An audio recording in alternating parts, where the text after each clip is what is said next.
nekushanda musuruchisi nenyaya yangu yandakakwira iwe sabhuku ndiwakayabva pakati ndima yamusonza ndabva kumangirazi village komana anotuka komana kedi anotuka nawe sabhuku anotuka kai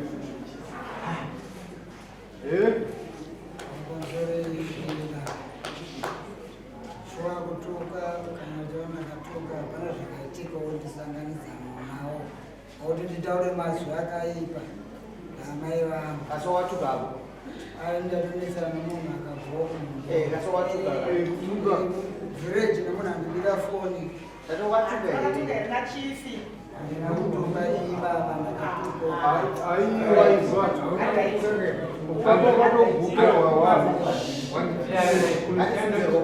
wanzurishana futi musochisi iweyo chisidani chisenza nomasabhuka akawanda kuchikore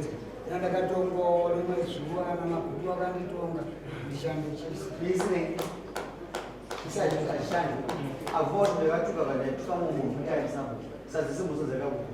kaindomusaini saka dauta asimuka usaina uchiziva sabhuku sakanga sabhuku vakati sabhuku ramambomushu isiso rakusha kana vari kupi vari uko wakatuka kwamunhu sabhuku wakangozvinzwa chete vaneyekugara vawaita ende vanosaina uchiziva kuti sabhuku vakangozvituka kwamunhu chete vaneyadeo kwakupamusorochangani inini handiti ndona kusaina ndabva ndatukawa ndiamai vangu wakatuka mirai ntauri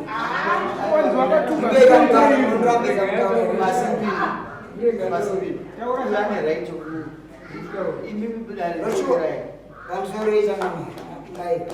shuwa ndakabiwa foni yangu zvoshuwa amai ndikazonzwa kayakanga ndaamai vangu ndamanina zvochisi zvine handizvizivi oyo ndinoonga kudaro ndinoonga kumhiri kwamusana ndoonge chisi nakutuka wada inini mama ndotara kuti inini ndamai vangu nakutonga dare rino tichinzi ava ari amai vangu handiti zvavari kuda zvese handikumbire ruregere kuna mai asi ndobvuma kusena ndinovaripa akodi nekuti ndamai vangu handiti nyangu asina kundibvisa manaiwewe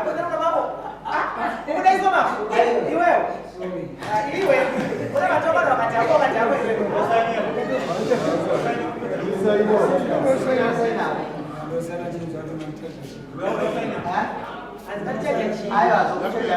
kuregera nokutokanmauda kudani midani tindiri kumwa kuda kudani kaenda kuregera una mosa isaina wei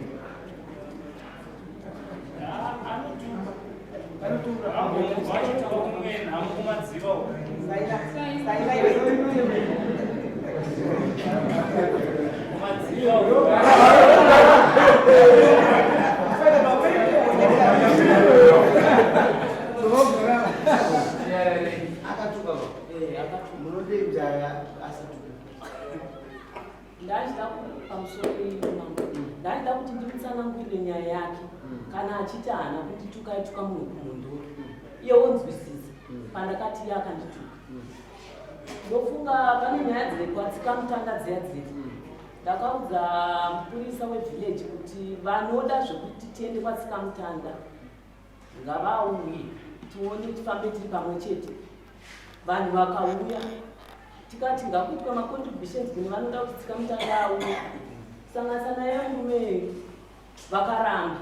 tsika mutanda akauya kudhini hakuna kana mumwe chete akaenda asi murume uyu muna julai akatanga kutukirira muvhileji zvikanzi mairamba kuti muende kwatsika mutanda makanga murani ende munei maakubatwa nenyaya yestendi yangu yandakatenga kwachakonda ezvinezvi ndoda kutenga kombi yangu kunditadzisa nekuti makaramba kuenda kwatsika mutanda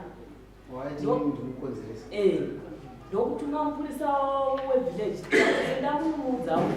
titaurirane kuti zviri kufamba sei ndomba atsiurwa vheri dhei raakatsiurwa racho ndomba tanga akutotudza inini chaivo ndomba ndamuendera ndomba ndamuvheneka netochi ndikati waita zvako mwana wangu nekundituka kwadi kwawaita ndazvinzi asi muroora wangu aripo nemwana wangu vese vaive varipo zvichinzikwa nemunhu wese muvhileji zvakaro ndamuona kudaro mangwana acho ndofunga pakaita day 1 day 2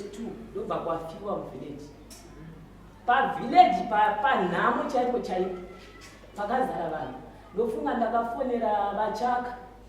ndakavaudza ndikati munhu uya akutuka nekuti ndakamberi ndavaudza kuti uya atuka. Ndobva achaka vati ndiri kuyako kusvika vakazonge vari kunhamo kwavakanga vari. Ndobva ndazofonera Njokosi ndo vakazoya kuzomupa samoni achitukirira panhamo chaipo. Ende achisanganisa neni futi panhamo pachepa panhina zvazvinoitwa.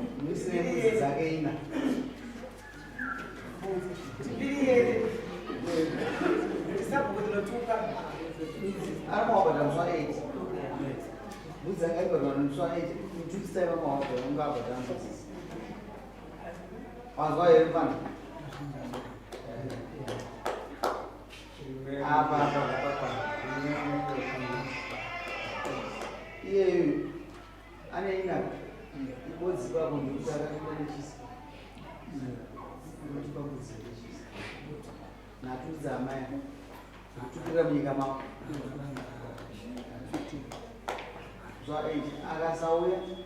akomana chaizvo